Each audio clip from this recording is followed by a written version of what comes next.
I am quite particular when it comes to choosing smart door locks among all the other security systems, as we all should, because they are, after all, the main physical security stopgap, the first line of defense between the outside world and the inside of our home, or our Airbnb, or whatever it is.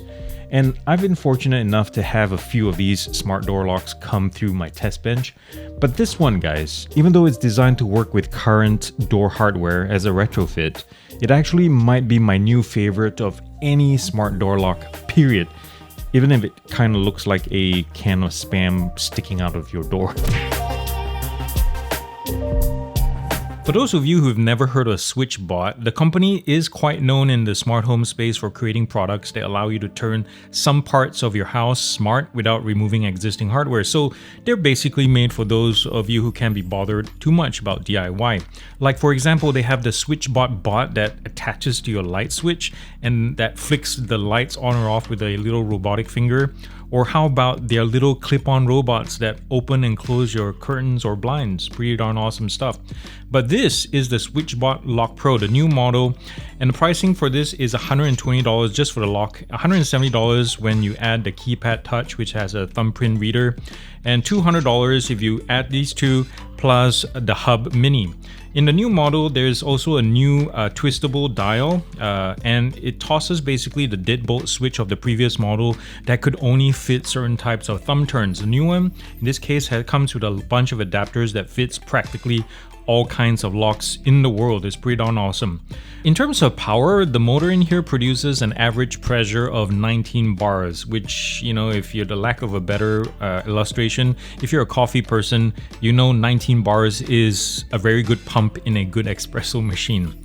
This thing has Bluetooth connectivity only. Wi-Fi and Matter are supported if you get the hub.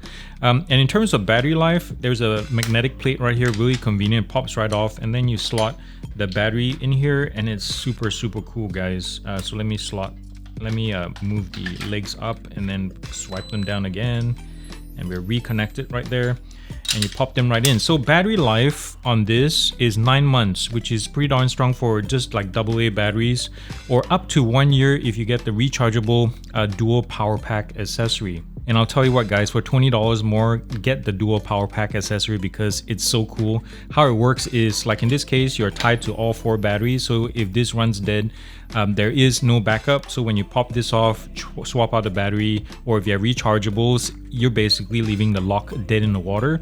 But if you have the dual power pack, it splits in half, and you can take one part out and let it still run with whatever battery is left in there, charge one set, pop it back in, and take the other set out, charge that, and pop it back in. So they run individually, and the lock will never die, which is really cool. Now, the entire system uses an AES 128-bit CTR security encryption. What that means that even with a brute force attack, for example, it can take hackers and a supercomputer 1 billion years to crack. This thing also has a couple of built-in contingency measures. Like the 2 main ones that I've played around with are like the emergency unlock and emergency power. So emergency power is pretty cool that if you are low on juice, for example, or have dead batteries, or if the deadbolt itself is jammed, there's a built-in backup capacitor that runs the lock about 4 to 5 more times before it runs dead. And if for some reason the lock doesn't open, emergency unlock basically works like how a person would jiggle a key back and forth by turning the lock counterclockwise then clockwise at maximum torque in an attempt to unlock the door.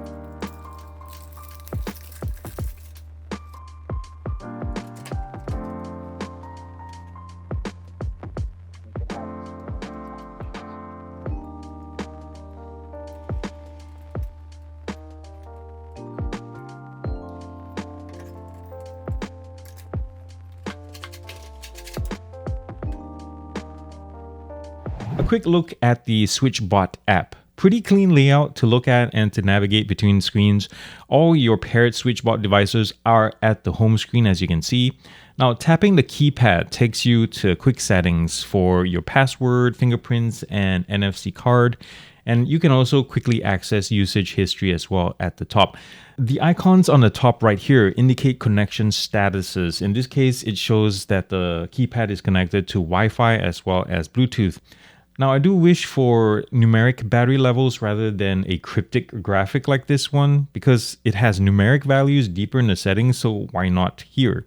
And speaking of settings, there's a whole bunch to configure here, such as if you want to turn off backlighting and sound, or activate the keypad theft alarm, and it's all here. Same thing for the Lock Pro. Take your time to get to know each of the settings, such as recalibrate, quick key, as well as auto lock behaviors, and so on and so forth.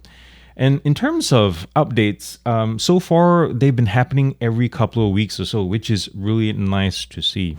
Let's do a quick challenge. The product page claims that there are 15 ways to unlock the Lock Pro, and I'm curious to see how true that is. Bluetooth, check. Key, check. Keypad, check.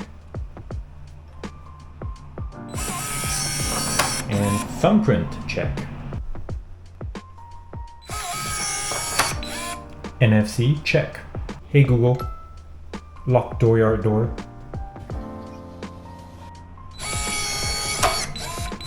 Voice lock, check. Temporary fingerprint, check.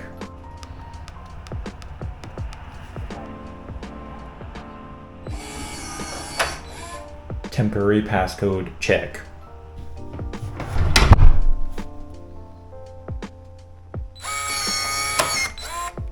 Hey, auto lock, check. Quick key, check. Still, no matter how we put it, there's no denying that the Switch Lock Pro is pretty darn versatile for a smart lock, regardless of whether you get just the lock itself or add on the keypad or the hub and or the twin power pack. Now, two of my favorite features among all of the 15 are quick key and emergency fingerprint or emergency passcode. Now, the latter are functions I hope no one ever has to use, but it's there in case you need them. So how emergency fingerprint and passcode work is if some nefarious person forces your finger up to the lock to unlock the door, you can use a pre-programmed emergency fingerprint or passcode apart from your regular ones that will contact up to 5 emergency contacts, whatever you designate in your app. With quick key, you can just walk up to the lock and tap the large button on the back to lock or unlock the device. And my favorite thing to do when I walk by is to just whack it with my elbow, and it works just as well, or in fact really well, and it's quite satisfying. That being said, some improvements I like to see are the ability to send texts when any of the emergency protocols that we mentioned a second ago are activated, plus some sort of perimeter auto unlock that some Yale and August locks have right now to automatically unlock your door when, say, the system senses that you're driving within a 200-meter radius from home, which is really convenient.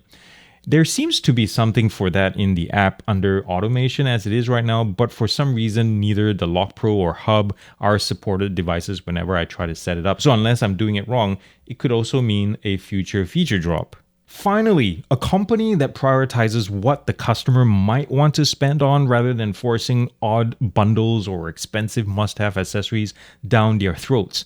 And I'm absolutely loving SWITCHBOT's modular pricing here. For example, the lock itself is aggressively priced in the first place, undercutting other mainstream models from August, Kwikset, or even Wise, the supposed value for money king.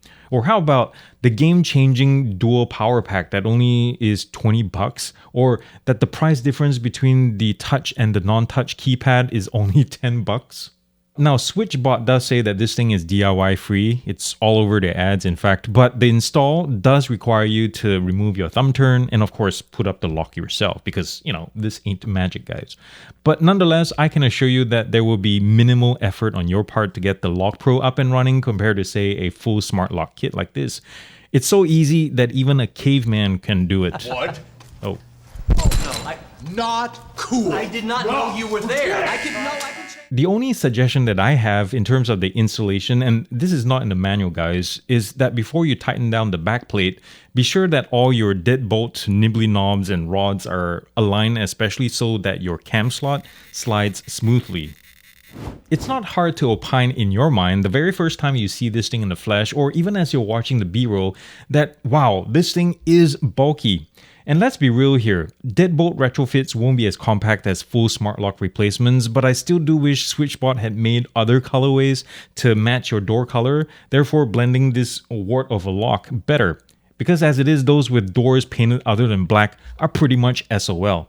Unless of course you don't mind something that looks like a small loaf of bread sticking out like a sore thumb, ready to clock the head of any short person walking by. But all said though, the design, the more I've looked at it, the more I've used it, has grown on me, but on the other hand, my wife still thinks it looks kind of ridiculously large.